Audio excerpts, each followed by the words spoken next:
Hello? Hello? Am I on? Okay, I'm on now. I think we're about ready to start. I say that as they're all talking.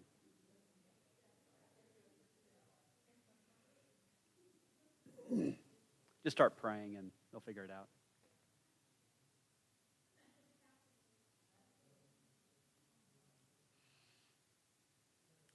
Go ahead and start praying. Are you ready? Okay, I can start. I'll open us with prayer, I guess. Dear Lord, I thank you for the opportunity to come together and to talk about your word. I pray that you'll bless this time of us and that we will benefit from this study. In your name I pray, amen. You need it up? Could you turn it up, please? Can you hear me? Is that better? Okay. So, I guess when I first joined, I mentioned that I would like to teach occasionally. And I didn't expect Brother Gary to be like, why don't you just take over Sunday nights? And that, of course, started with the occasional psalm study, and then he realized that I wasn't doing technically heresy. And then he's like, why don't you do something a little longer? So I did Jonah. And then it just kind of steamrolled from there. But as we were getting into December, it came up, why don't I do a longer study? But since we're going into December and things, the Christmas season and all of that, it was decided that we should probably hold off on starting a longer study. So we went back and forth on a couple of different books, and I think we finally agreed to just go ahead and do Samuel. So that's where we are. Now, if you're turning to Samuel, don't turn to Samuel yet, because that would be too easy, right? You're not ready for Samuel. Instead, we need to do we need to back up a little bit and get some context for what's leading into Samuel. So, when I did the Ruth study, we talked about the kind of the context and background to Ruth. Unfortunately, only like 2 people were there for that. So we'll kind of briefly go over some of the same information. In the Bible, there are different types of genre. This is helpful when talking about individual books. So you have historical books, you have heroic epics, you have legal material, you've got prophetic, you have wisdom.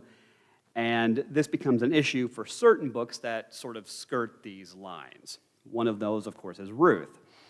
So in the typical canonical Christian order, we typically put Ruth between Judges and Samuel. I believe this follows the Latin order because we put it in its historic context. There's a problem with this, however, if you're actually reading the Bible as it is in our order. That is, Ruth gets wedged in between Judges and Samuel. Judges, of course, ends with the decline and failure of the judges, whereas Samuel begins with, of course, Samuel. Ruth, in a lot of ways, kind of breaks the narrative because you get to the end of Judges and it's just how the entire culture has degraded to the point where it's almost irredeemable. You've got the story of the Levite who starts his own cult. You have the Levite's concubine who is brutalized and killed by her rapists. And then, of course, you have the almost eradication of the tribe of Benjamin. There's just hardly anything redeemable about Israel. And then you get this lovely little story about Ruth and Boaz, which seems to kind of break the momentum. In the Jewish order, however, they put Ruth after Proverbs. And when we talked about the background to Ruth, I said I tend to like this more because I've had this conversation with people. For a lot of people, when they read the book of Proverbs, the last chapter, of course, is Proverbs 31 about the virtuous woman. And I've heard people say, this seems impractical. This seems gratuitous. It doesn't seem fair. How can you hold a woman up to this sort of standard? And my response typically is, there's 30 chapters for men. I don't feel bad about this. Why is it unfair for women to have 1 chapter and men to have 30? But still, people complain. However, in the Jewish order, you turn the page and the next book is Ruth, which actually has in it the phrase, "You are the virtuous woman," which seems almost to suggest that the two books should be read together. I kind of think that way. So, going with that logic, the previous story, or at least the story we need to keep in mind, is Judges. Because again, there's a problem with Ruth. Because with Ruth, again, it also builds to David and the promise of David. But especially for starting Samuel, well, there's a reason why it's not called the book of David, it's called the book of Samuel, because other things are going on, other themes are going on. So to get the context, we need to back up a little bit and talk about what happened before Samuel historically. And we can begin, of course, with Israel comes out of Egypt during the Exodus. It's led through the wilderness with Moses. And ultimately, right, Moses dies, and it passes on to the generation of the conquest, led by Joshua. He brings them into the land, and then through a series of conquests, they take the land. Not every tribe gets their actual territory, but it's divided up, and they're now in the land. And you get to the end of Joshua, and it seems like everything's okay. They're in the land, they've got territory. Not everyone has the territory they were originally assigned, but still, they're in the land. And then we start the book of Judges. And, oh boy. So the easiest way to talk about the book of Judges is by talking about the Judges cycle. And essentially what happens is Israel turns away from God. They do something evil. And in order to punish them for turning away from God, God sends an oppressor. And now that the people are being oppressed, they cry out to God, right? They cry out for deliverance, and then God raises up a hero, a judge, to save them from the oppressor. And then Israel is at peace for 20 years, 40 years, whatever, until they decide to turn away from God again. It's this vicious, ongoing cycle. That's why it's called the cycle. So the opening, right, the first cycle involves the first judge. Off the top of your heads, who can name the first judge? Well, don't all raise your hand at once.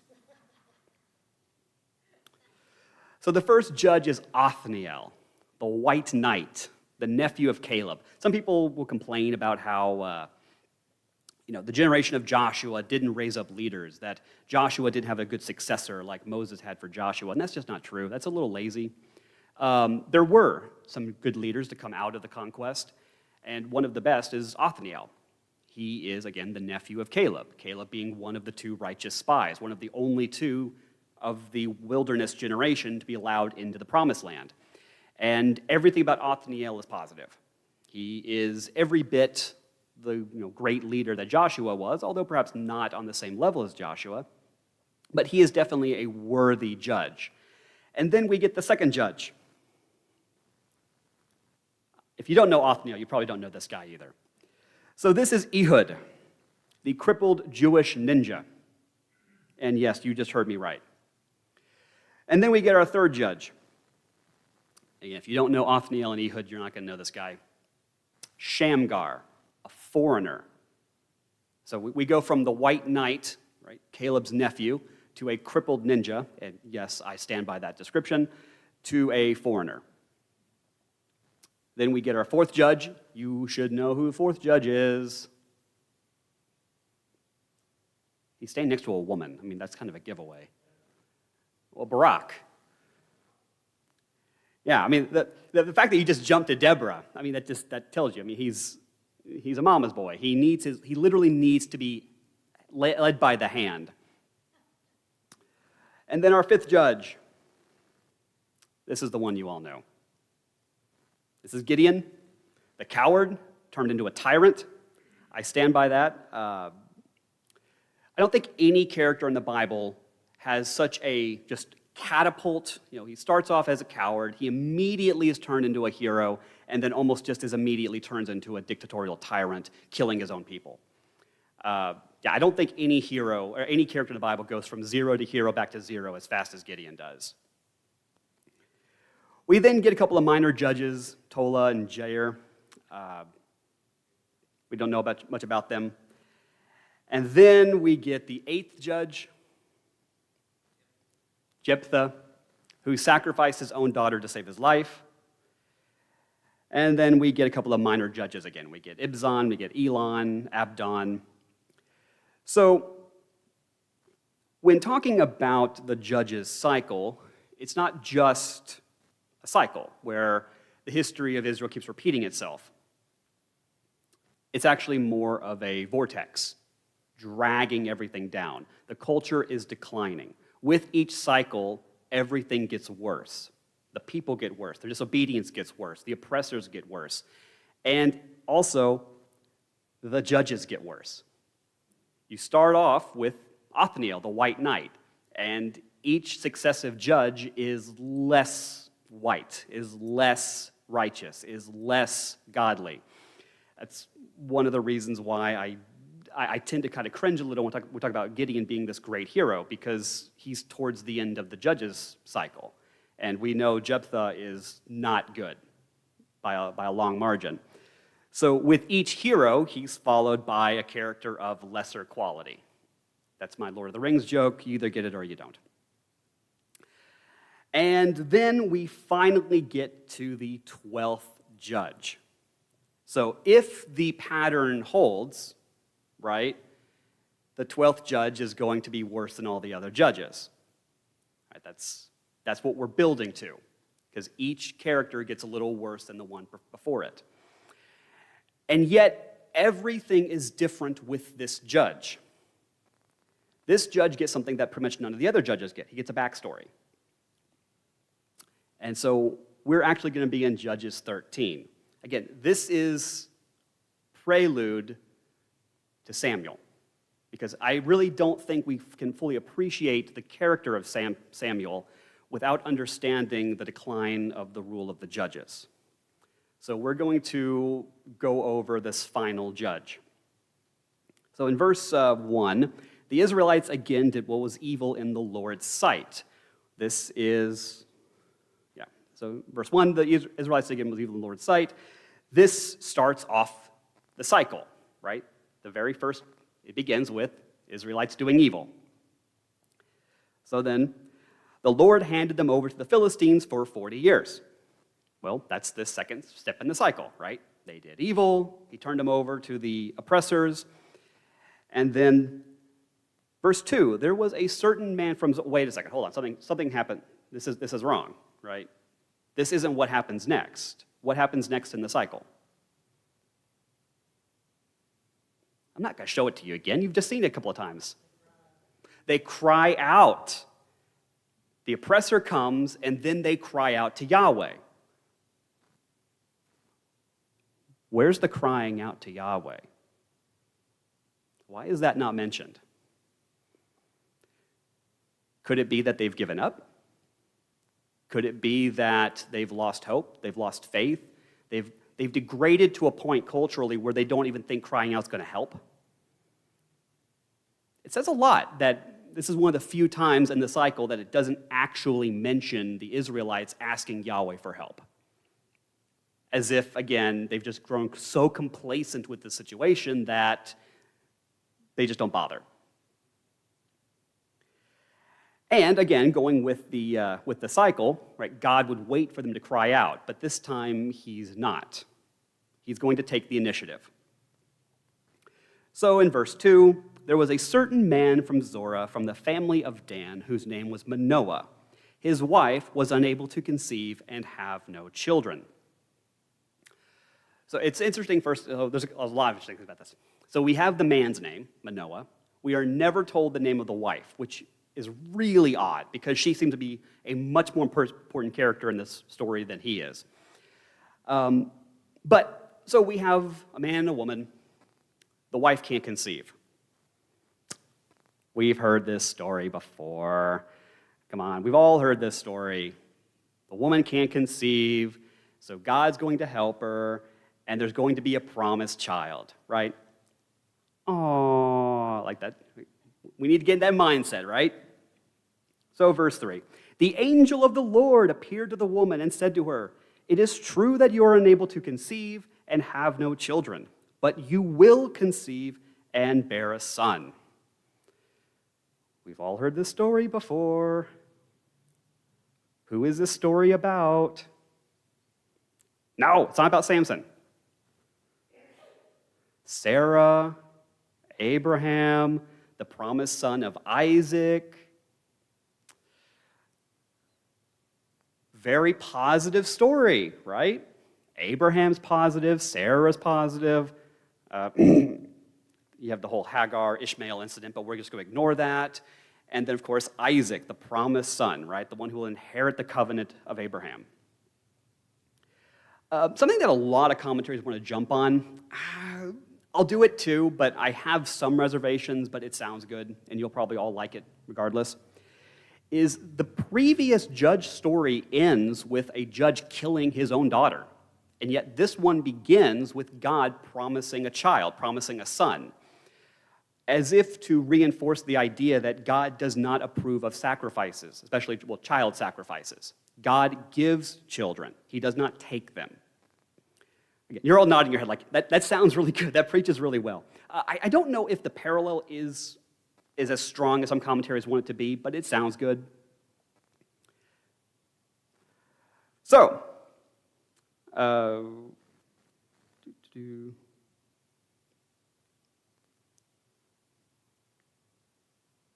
I do?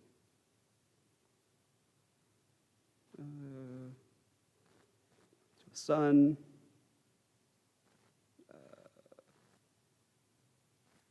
Let's see.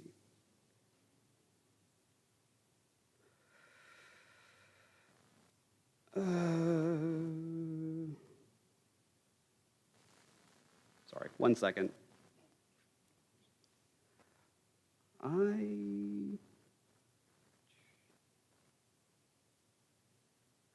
I think I just moved some things. Okay, so we'll have to move it a second bit. But in verse 4 and 5, the angel tells the Manoah's wife, "Now please be careful not to drink wine or beer or to eat anything unclean, for indeed you will conceive and give birth to a son.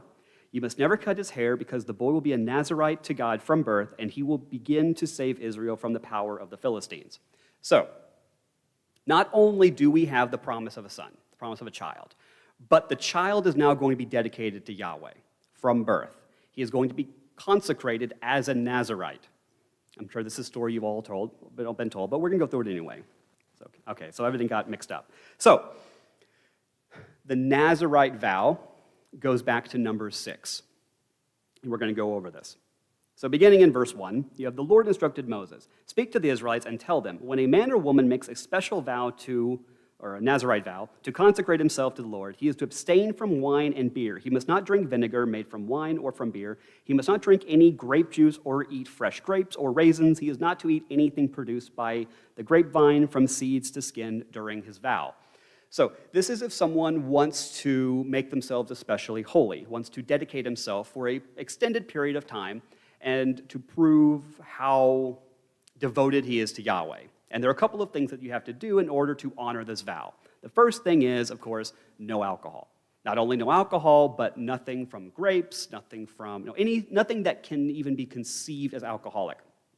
This includes vinegar and other things, as it lists. Second thing, you must not cut his hair throughout the time of the vow of consecration. He must be holy until the time is complete, during which he consecrates himself to the Lord. He is to let the hair of his head grow long. He must not go near a dead body during the time he consecrates himself to the Lord. He is not to defile himself or his father or mother or his brother or sister when they die, because the hair consecrated to his God is on his head. He is holy to the Lord during the time of consecration. So, no alcohol and no cutting your hair, right? And then, as it's already alluded to, if someone suddenly dies near him, defiling his consecrated head of hair, he must shave his head on the day of purification. He is to shave it on the 7th day. On the 8th day, he is to bring 2 turtle doves or 2 young pigeons to the priest at the entrance to the tent of meeting. The priest is to offer one as a sin offering and the other as a burnt offering to make atonement on behalf of the Nazirite, since he sinned because of the corpse. On that day, he must consecrate his head again. He is to rededicate his time of consecration to the Lord and to bring a year-old male lamb as a restitution offering, but do not count the previous period because his consecrated hair became defiled. So, no alcohol, no cutting your hair, and no touching dead bodies. And that's an absolute, right? Even in the context, it says you can't touch dead bodies, as if even if your father or mother were to die, you can't go and touch them, meaning you pretty much can't even go to the funeral because you are holy. You cannot be around anything that is unclean. You can't do anything that would perceivably be taken as unclean. This is a serious vow and with very serious consequences. It's also interesting that this is one of the few sacrifices that specifically identifies a lamb. There's only like 2 or 3 of them in the entire Torah. This is the law of the Nazirite. On the day his time of consecration is completed, he must be brought to the entrance to the tent of meeting. He is to present an offering to the Lord of 1 unblemished year-old male lamb as a burnt offering, 1 unblemished year-old female lamb as a sin offering, 1 unblemished ram as a fellowship offering, along with their grain offerings and drink offerings, and a basket of unleavened cakes made from fine flour mixed with oil and unleavened wafers coated with oil. The priest is to present these before the Lord and sacrifice the Nazirite sin offering and burnt offering. He will also offer the lamb as a fellowship sacrifice to the Lord, together with the basket of unleavened bread. Then the priest will offer the accompanying grain offering and drink offering.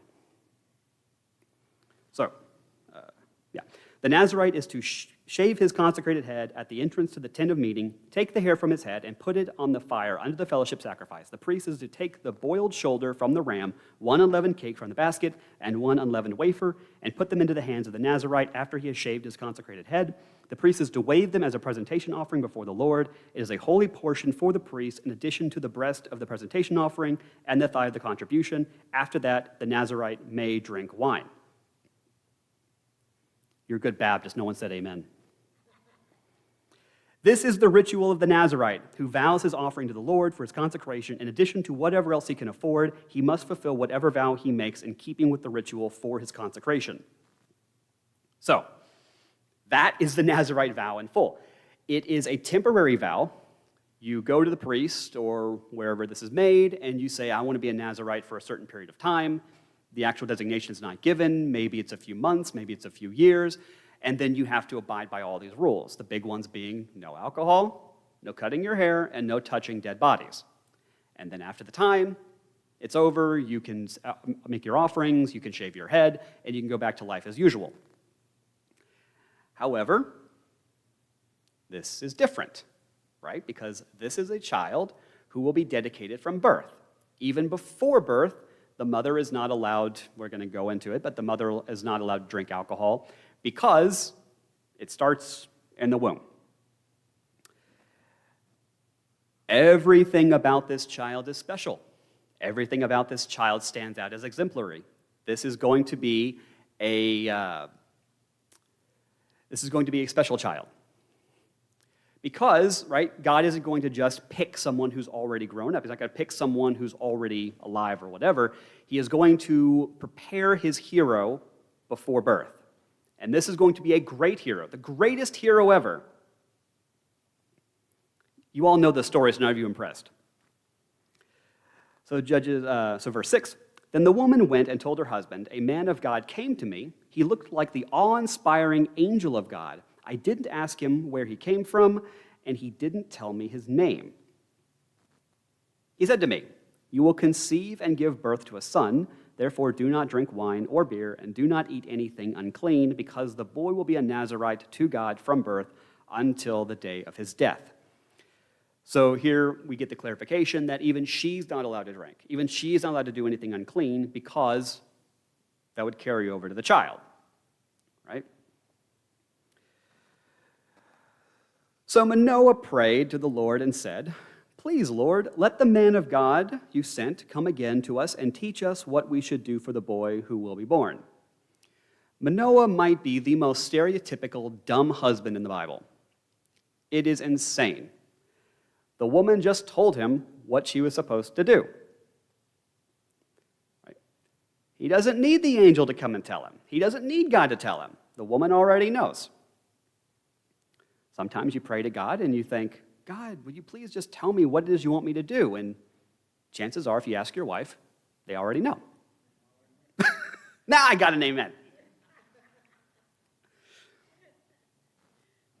Verse 9. God listened to Manoah because he was a moron. And the angel of God came again to the woman. The angel didn't go to Manoah. The angel went to the woman. Because Manoah doesn't need to know these things. The woman needs to know these things. The woman needs to know, again, unfortunately she's not named, but she needs to know, don't drink wine, don't touch dead bodies, right? It's more important for her to know and for her to follow the instructions than for her dumb husband to know. But anyway, she was sitting in the field, and her husband Manoah was not with her, because he didn't need to be with her. The woman ran quickly to her husband and told him, "The man who came to me today has just come back." I don't know why she felt the need to do this, but apparently she did. So in verse 11, so Manoah got up and followed his wife. When he came to the man, he asked, "Are you the man who spoke to my wife?" "I am," he said. Presumably, this angel appears in a fairly human form. We've seen this before. The angels that appeared to Abraham, the angels that appeared to Lot, they don't always have wings. They're not always burning, terrifying beings. Although when this angel appeared to Manoah's wife, she kind of guessed that this was an angel. She even said, "I think this is one of the angels of God." There's a lot of kind of little hints about this angel. So first of all, or we could even almost call them teases. When she asks, when he asks, "Who are you?" He, of course, or "Are you the angel?" He goes, "I am." This, of course, immediately should give us flashbacks to God revealing himself to Moses when he says, "I am." We see this a lot, God using the "I am" line. There'll be others. We'll get to that. So in verse 12, then Manoah asked, "When your words come true, what will the boy's responsibilities and mission be?" The angel of the Lord answered Manoah, "Your wife needs to do everything I told her." So the angel's already given his instructions. He doesn't need to tell him anything else. But because Manoah's husband is, or because Manoah is, being annoying or just difficult, he has to hear it himself from the angel. "She must not eat anything that comes from the grapevine or drink wine or beer. She must not eat anything unclean. Your wife must do everything I have commanded her." And verse 15. "Please stay here," Manoah told him, "and we will prepare a young goat for you." It could be that Manoah is excited they're going to have a kid. It could be that he wants to thank the angel. It could be that he wants to have some sort of feast. It's not entirely clear what is going on. It may not be initially that he wants to make a sacrifice. It could be that he just doesn't really even know how to behave in this situation. But the angel's response is quite interesting. So in verse 16, the angel of the Lord said to him, "If I stay, I won't eat your food." Now, in the past, angels did have done this, right? Abraham had the 3 angels visit him, and he prepared food, and they ate. So it's not like they can't do this. But for whatever reason, this angel says he won't. "But if you want to prepare a burnt offering, offer it to the Lord. For Manoah did not know he was the angel of the Lord." Because Manoah is not the brightest person in the Bible. So he goes, "Okay, you've got the goat. Don't cook it, don't make a feast or whatever. If you want to do something, you can take this goat and make an offering, make a sacrifice." And because I think we're kind of getting a little tease, this angel is playing coy, and also maybe there's a sense where Manoah's not entirely convinced that this is going to happen, right? He's not really sure. Is this really an angel? Is this really a prophet? How can I trust this guy? Anyone can just show up and tell random women, "You're going to get pregnant." I don't know why you would do that, but apparently you could. So in verse 17, then Manoah said to him, "What is your name, so that we may honor you when the words come true?" Again, I think we're supposed to read a little bit of hesitation in this. Like, Manoah still just isn't quite convinced. So the angel, being coy, being maybe a little sassy, goes, "Why do you ask my name?" The angel of the Lord asked, "since it is wonderful." This opens up all kinds of interesting questions.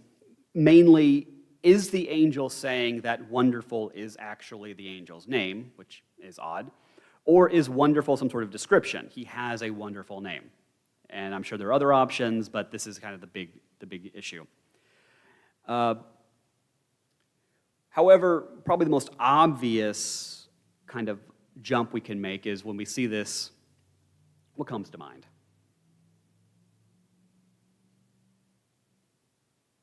You guys are jumping a little too far ahead.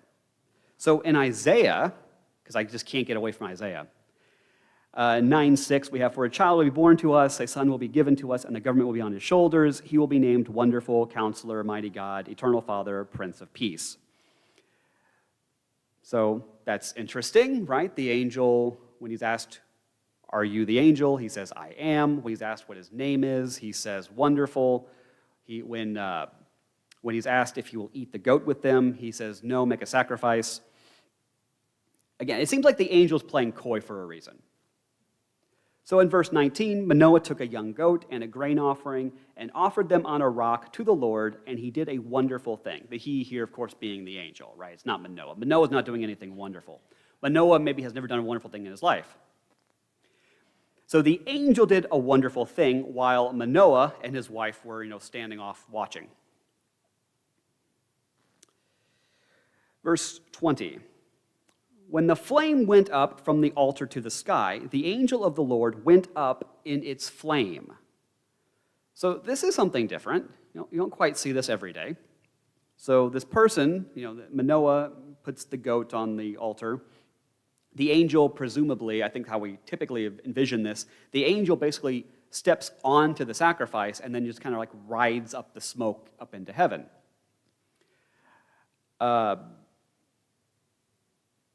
Who else in the Bible very famously kind of just ascends up into heaven? Well, we've got Jesus. One of the more, let's say, obvious comparisons that are often made is in Daniel. We have the angel who famously stands in the fire with Shadrach, Meshach, and Abednego. So in Daniel 3:25, he exclaimed, this of course is the soldier, "Look, I see 4 men not tied, walking around in the fire unharmed, and the 4th looks like a son of the gods." Some translations say the son of God. So, and we know from Hebrews and other places in the scripture that Christ appeared in the Old Testament. Now, we don't always agree on which occurrences were Christ. The author of Hebrews suggests that the pillar of cloud was Christ, which is interesting to think about. But you've got a couple that are fairly universally accepted, right? So we've got the 4th figure in Daniel, when Shadrach, Meshach, and Abednego are thrown into the furnace, right? And then the 4th person appears. It's pretty universally accepted that this is supposed to be Christ. The soldier who appears to Gideon, and Gideon asks, "Who are you? Who are you for?" And he goes, "I'm the commander of the armies of the Lord." I believe he's usually interpreted as Christ. And then this figure is pretty universally accepted as Christ, that this is a theophany, a theophany. So a appearing of the pre-incarnate second person of the Trinity. We're not allowed to call him Jesus because he's not Jesus until he's incarnate. I think that's right. So we just say theophany or a Christophany. There are a couple of things that kind of give this away. Again, you have when he's asked, "Are you the angel?" he says, "I am," which seems to be an allusion back to how God addresses himself to Moses. When he's asked, "What is your name?" he says, "Wonderful," which seems to be kind of similar to the Isaiah reference. When he's asked, he's offered the goat, he says, "Don't cook it, don't prepare it, because just make a sacrifice." And then he steps into the sacrifice, almost as if he's accepting the sacrifice, something that an angel wouldn't do, and then rides the sacrifice up into heaven. Everything suggests that this is no ordinary angel. And I believe that this is true, that even some Jewish interpreters recognize that this can't be a regular angel, because regular angels wouldn't behave this way. Which, if it's not a regular angel, then what would it be?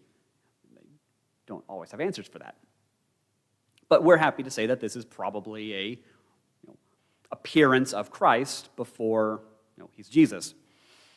And then you think that of all the people in the Old Testament that Christ would reveal himself to, it's Manoah. One of the dumbest people in the Old Testament. I will back that statement up. He's not the sharpest tool in the shed. So in verse 20, when Manoah and his wife saw this, they fell face down on the ground, which, that's probably a fairly standard reaction, right? You just saw someone step into the sacrifice and then go up into heaven. You would probably fall down too. Presumably, they fall down in a state of worship. Now, again, most angels, if you were to do this, would say, no, no, no, you can't do that. But this angel's already gone, and this angel presumably is accepting the worship, which if it's Christ, that's okay. You can worship Christ. So in verse 21, the angel of the Lord did not appear again to Manoah and his wife. That's understandable. He has appeared, he's given his message to the wife twice, and he's told Manoah what to do, and now he's left. In verse 21, then Manoah realized that it was the angel of the Lord. Took him long enough, didn't it?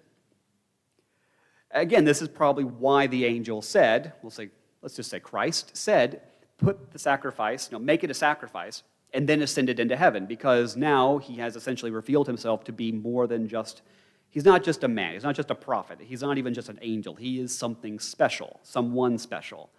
And now that Manoah has seen this, he realizes this isn't just a normal prophetic message. This isn't just a normal, even angelic message. This is something truly special.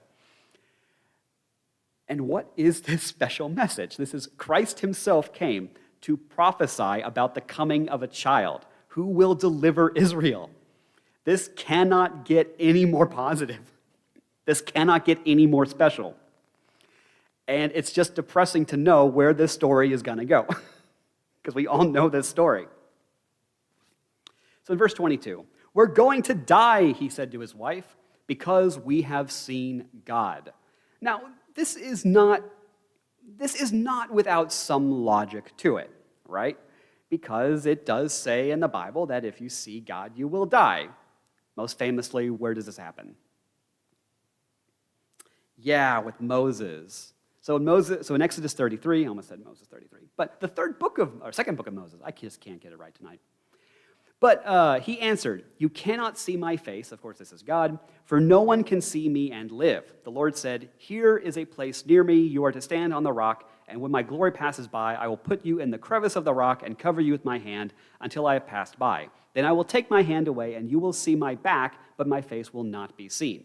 So even Moses, right, the most righteous, most humble man in the Old Testament. We know he's most humble because he himself said it. He couldn't see God.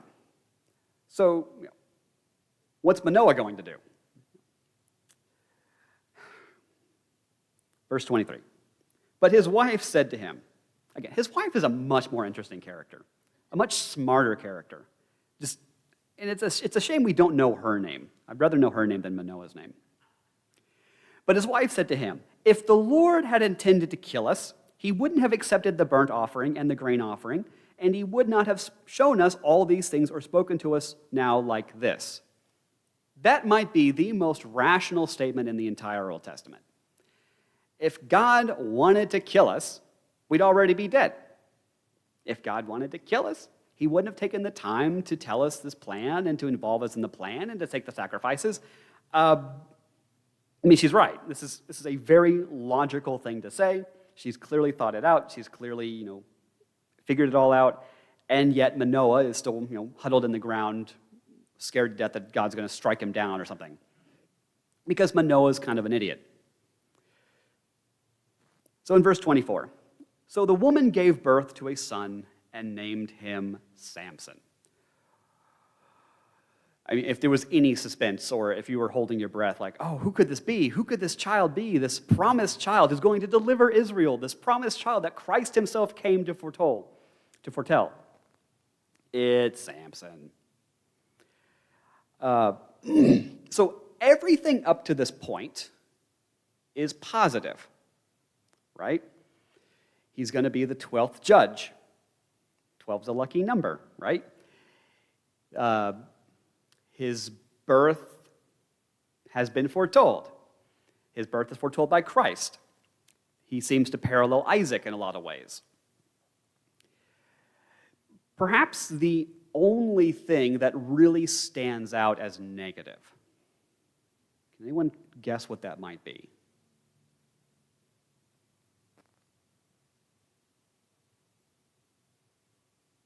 Anyone want to take a guess? Well, what are the few things we know about him at this point?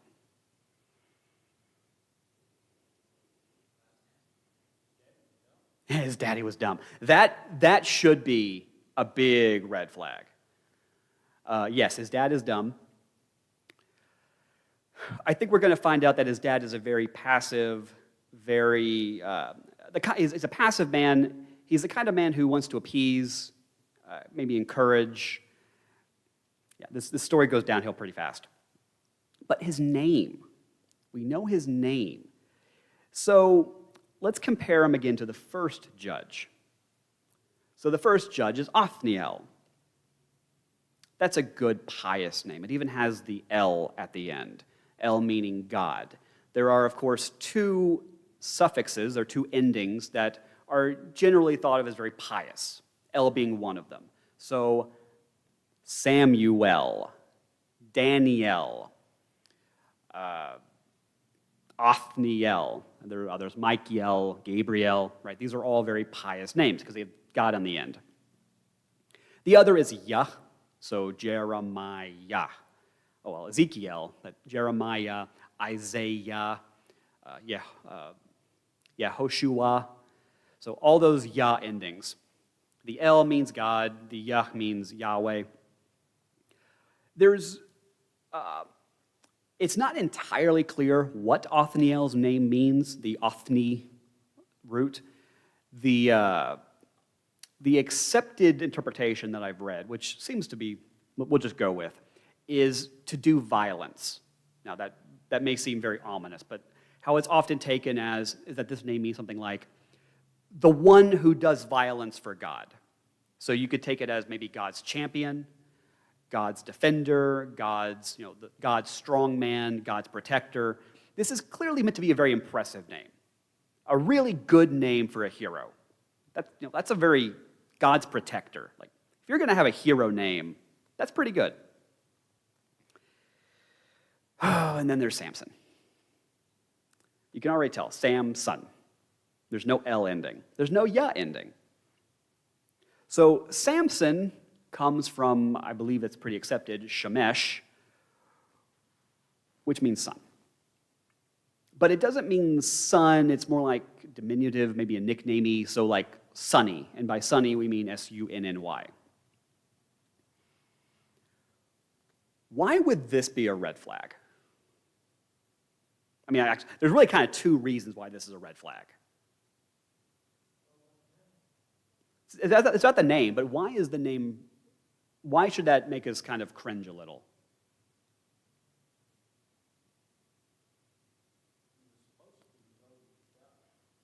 Yeah, so the first red flag is there's no L on it, there's no Yah on it, which would seem like to reinforce that this child is dedicated. Again, we're heading to Samuel, right, obviously. Samuel is also dedicated to God, and his mother named him Samuel with the L ending to kind of, so that you know when you meet this person that this is someone dedicated to God. Daniel has the L ending, right? Yeah, maybe his father named him. His father was not the brightest. So in Deuteronomy 4:19, when you look to the heavens and see the sun, moon, and stars, all the array of heaven, do not be led astray to bow down and worship them. The Lord your God has provided them for all people everywhere under heaven. The point being, when you have a culture that's already made it very clear you're not allowed to honor or revere the celestial bodies, like most other cultures do, why would you name your kid after the sun? Especially if this is a kid who you've been told by God himself, although they may not understand that, the angel of the Lord, that this child is to be dedicated to Yahweh. Why give them a name named why would you name him after a physical celestial body when you've also been told you can't do that? I mean, presumably he should be. I mean, obviously they picked this family for a reason.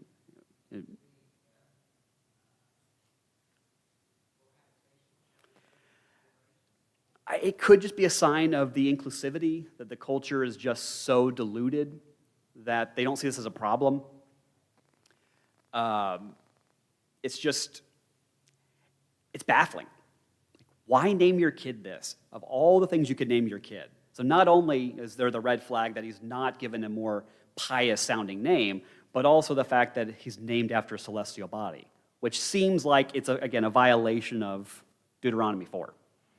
When you're not supposed to be revering the bodies. You're not supposed to be, it says elsewhere, don't even name the stars. Because, you don't do that. You don't name the celestial bodies because to name them would be giving them some sort of power, acknowledging them as some sort of entity. Like, you don't do that.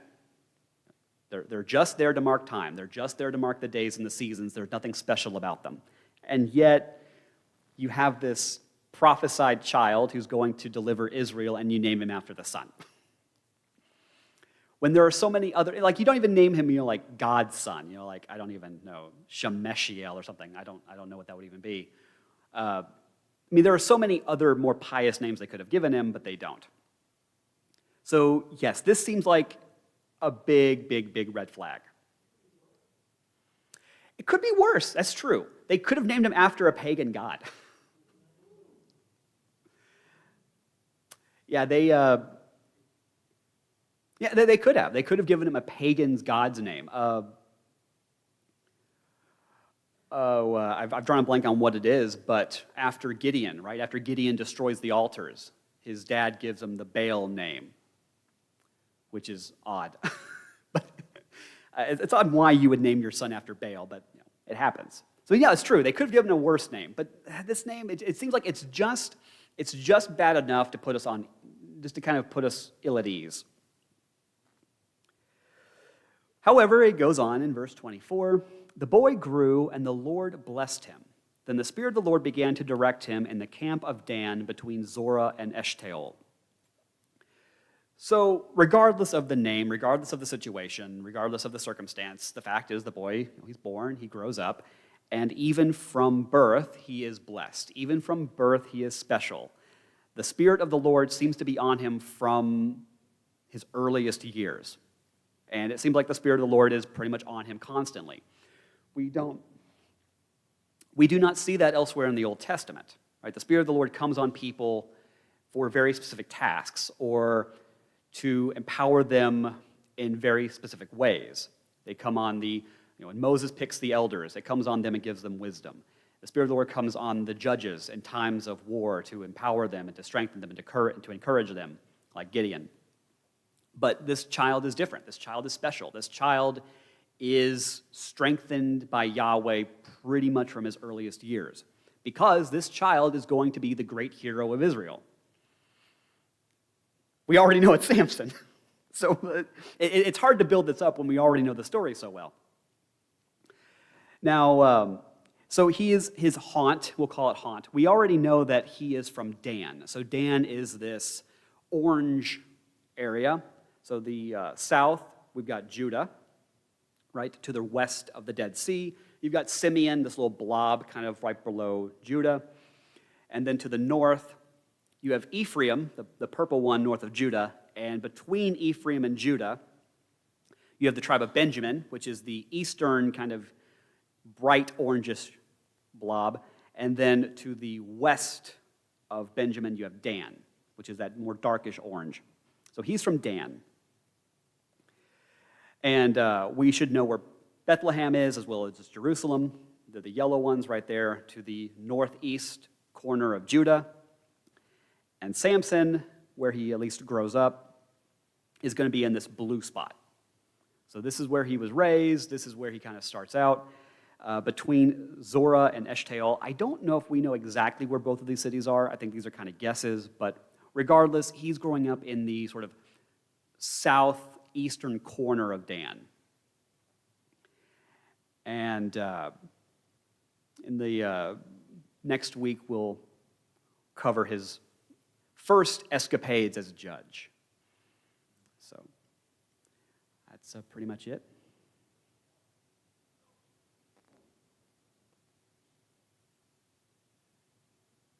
All right. That was pretty good stuff, brother.